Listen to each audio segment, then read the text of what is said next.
Summon hybrid creatures and send them to battle against your opponent. But be careful, your opponent may use one of their Mindbugs to take control of it.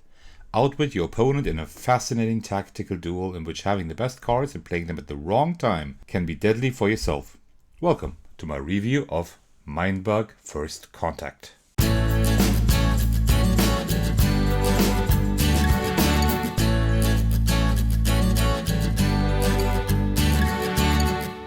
Hey everyone, this is Othekos. Today I'm bringing you my review of Mindbug First Contact. This is a game that already got my attention before I attended the Spiel in Essen this year. I contacted the designers in order to ensure I would be able to meet them at the convention. Quickly it was clear that I would have a very interesting game on my hands. But now, before I'll tell you whether or not I like the game, let me first show you how it is played. For the setup you shuffle all 48 cards, deal 10 cards to each of the two players, which are placed face down in front of them. Also deal 2 Mindbugs to each player and place them in front of them. Then each player draws 5 cards into their hand. Last but not least, 3 cards from the unused cards are placed face down in front of each player horizontally. These represent the player's life points, and that is already the setup of the game. So how's it played? The goal of the game is to reduce your opponent's life points to 0. Then you immediately win the game. Each turn a player may either play a creature card or attack. When you decide to play a creature, you pick it from your hand and place it face up on the table. Now the opponent has 2 options. They play a Mindbug or they don't. If they decide to play a Mindbug, they immediately get to play that card instead of you and lose 1 Mindbug.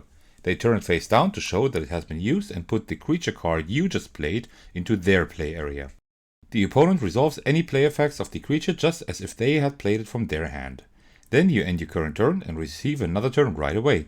Yet, if the opponent decides not to play a Mindbug, proceed by placing the played creature card into your play area, resolving its play effects if it has any. Then you end your turn and the opponent goes next. Instead of playing a creature, you may also choose to attack your opponent. To do so, pick a creature in your play area to attack the opponent with. Your opponent may now pick a creature in their play area to try to block your attack. If they do, the creature with the lower power is defeated. If both creatures have the same power, both are defeated. If the opponent decides not to block or they can't, they lose a life and remove one of the cards indicating their life points. After the attack, it's the other player's turn again. And that's already the main gameplay in a nutshell, but there are a few more rules that need to be mentioned. Some creature cards may have 1 or more keywords here at the top. Frenzy lets the creature attack a second time this turn in case it survives its first attack. Hunter lets you choose an opponent's creature who has to block the attack. Poisonous always defeats the enemy creature, even if its power value is less than the enemy's power value. Sneaky creatures can only be blocked by creatures that also have the sneaky keyword. Tough creatures are only exhausted if they would be defeated, but if they already are exhausted, then they are defeated.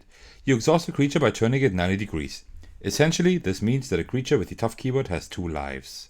Apart from the keywords, creatures can also have abilities and triggers. Play effects happen when the card comes into play, but only after the opponent decided whether or not they want to use one of their Mindbugs. Attack effects happen when the respective creature attacks, but before the opponent decides to block the attack or not. Defeated effects happen when the respective creature is defeated. Also, there are constant effects that are active as long as the card is in play. And that is all you need to know in order to play Mindbug First Contact. So, what do I think about the game?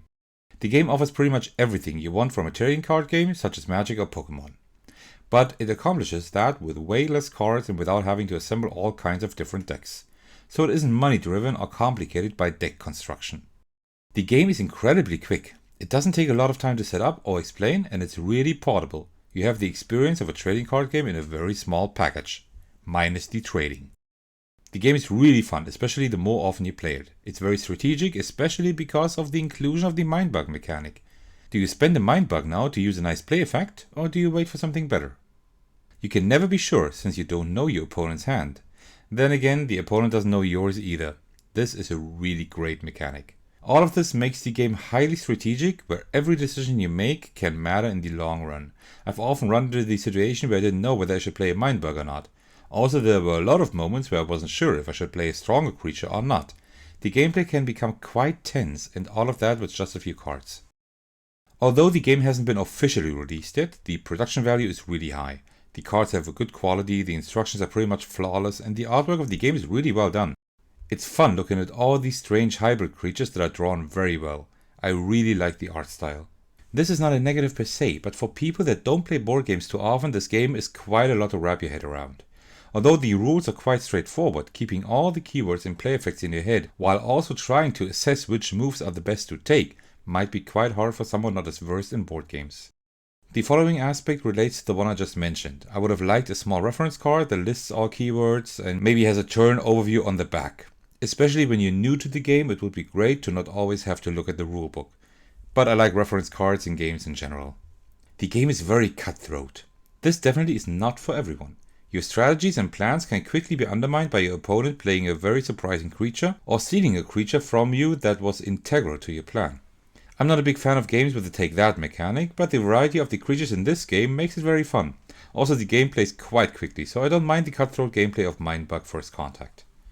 Speaking of playtime, the game can be quite short since the cards are all strong and pretty crazy, leading to some unpredictable combinations that can quickly secure you a win. Of course, that's the nature of the game since all cards are shuffled and randomly distributed, but it can lead to some quite unsatisfying shorter games. Luckily, this rarely happens and you always have the chance to tip the chances in your favor by playing the Mindbugs in a clever manner. All in all, I really enjoy the game. If you enjoy the gameplay of trading card games and are up for a cutthroat dual playstyle with wacky creatures and crazy abilities, then this game should be right up your alley. Although all the abilities need some getting used to, it doesn't take long until you have internalized the rules. Then the games are really quick to play. The game was only available at Essen Spiel this year, but it will come to Kickstarter in the near future. Currently I can't provide you with an exact date, but I'll leave a link to the game's homepage and Instagram account. You can keep up to date there. If you're still watching, thank you so much for doing so. I just crossed the 900 subscriber mark and I'm really grateful for that. And if this is the first time you see one of my videos, feel free to check out my channel. I have a lot of board gaming videos. There ought to be at least one more video you enjoy. Alright, that should be all. Thank you very much and I'll see you in the next video. Cheers.